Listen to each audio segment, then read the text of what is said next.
Possibility think. Yeroo hundumaa danda'amaa yaadi. Possibility thinking. Hin danda'ama.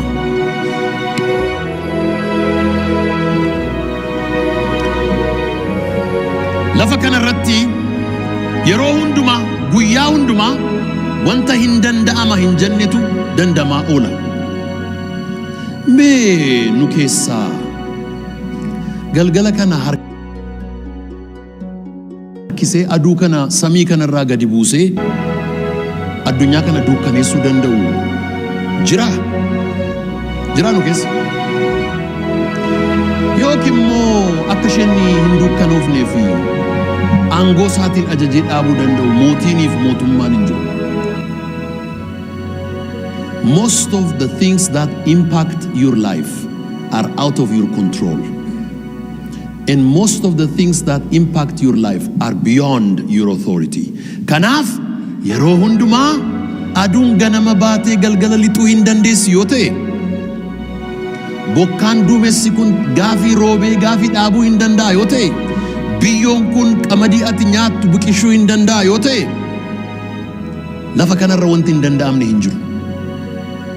Atis waan abjootte sana hin danda'amaa miti. Indiyaa'uun baay'ee xinnoodha. Ameen hin jettanii?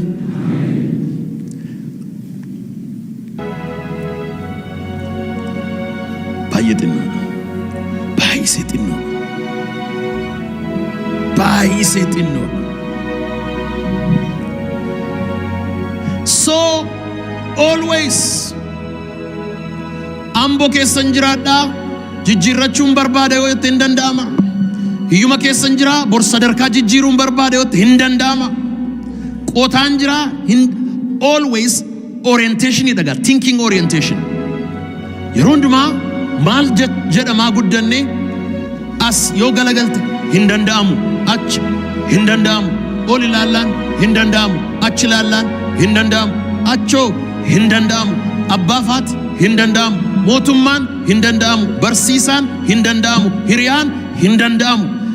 Kun sammuu ilmoo namaa waan dominate godheef hin danda'amu yaadna. Eda galgala erga amboodhaa gallee hamma halkan walakkaatti hin rafneen isiniin jedhe. Keelaa isheen jedhamtu faranjiin suni projektii tokko irratti tuma dubbannu waan isaan haasa'anii waan biyya kana hin fakkaannedha.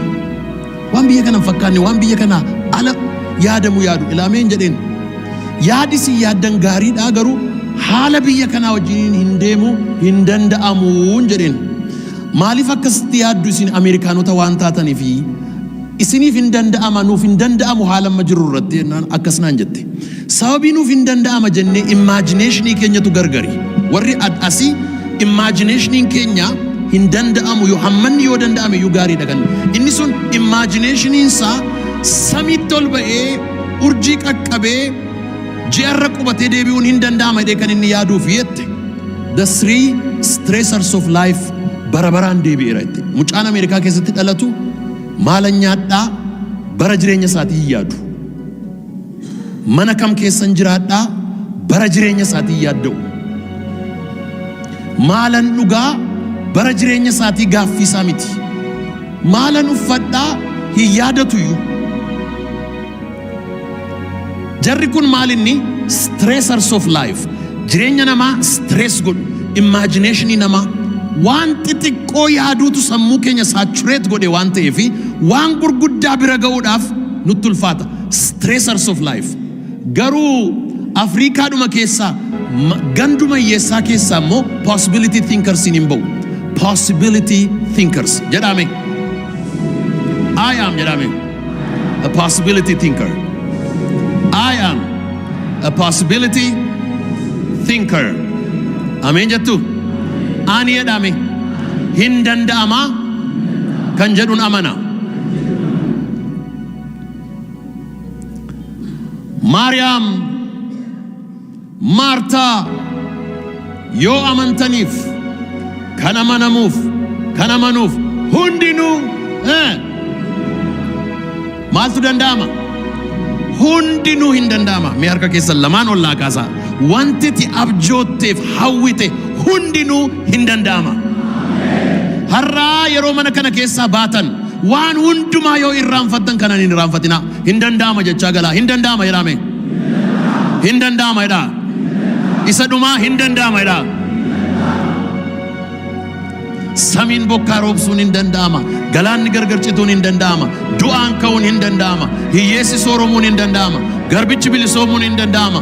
Dadhabaan jabaachuun hin danda'ama. Hojii hojjechuun hin danda'ama. Haala har'a keessa jirtu keessaa ba'uun hin danda'ama. Waggaa dhufu an haalli koo hundinuu hin jijjiirama namni jedhu ameena jedhu. Hin danda'ama jedhame. Si'a sadi jedha.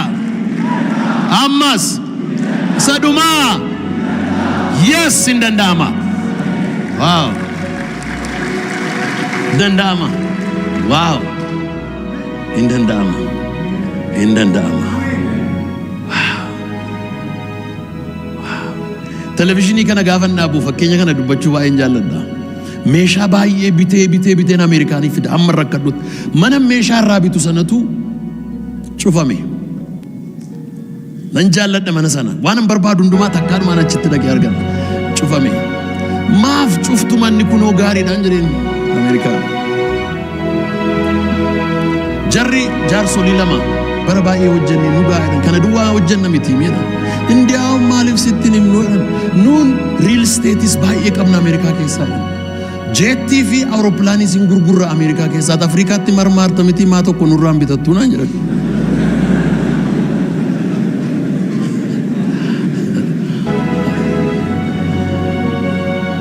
Abbaan akkatti buleessatu beekaa. Maal attam jiru ollaan bullee kaameraa bitee yennaanii jeettis hin danda'anaan jedhan jarri. Booddee hin danda'amu hin jenneen. Maal taareen dubbannaan jedheen.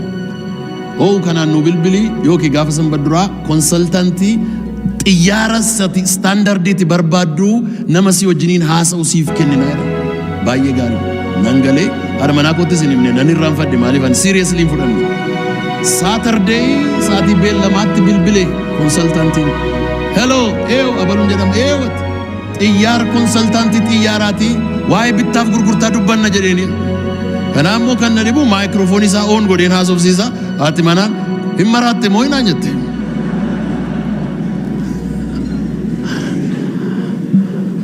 Egaa gaaffiin hiyyeessaa maal akka ta'e beektu miti yeroo hundumaa. Meeqa xiyyaarri gatiinsaadha.